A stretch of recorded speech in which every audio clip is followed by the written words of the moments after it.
তো নমস্কার বন্ধুরা, আজকে রেসিপিতে আছে কুমড়ো ভাজা। এই দেখো আমি কুমড়ো ধুয়ে কেটে নিয়েছি, কড়াই তেল দিয়ে দিয়েছি, দিয়ে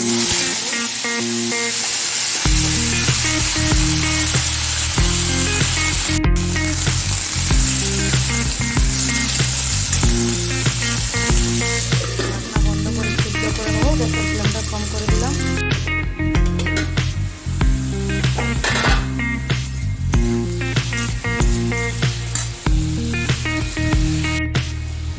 দিয়ে দিচ্ছি হলুদ গুঁড়ো, এটাতে কিছু মশলা চাই না। রুটি ভাতের সাথে খাবার খুব ভালো লাগে খেতে। নুন,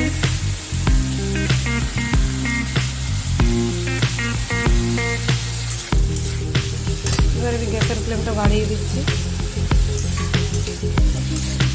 লাল করে একটু ভেজে নেবো।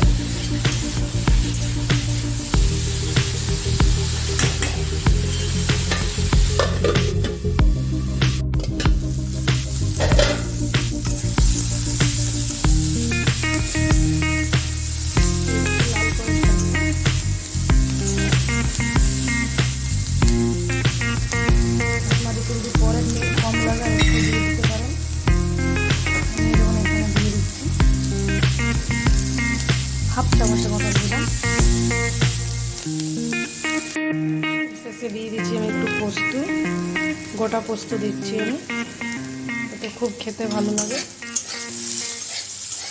পোস্ত দিয়ে আর একটু ভেজে নেবো। এখানে লাল করে পুরো ভাজা হয়ে গেছে আমার কুঁদরিগুলো।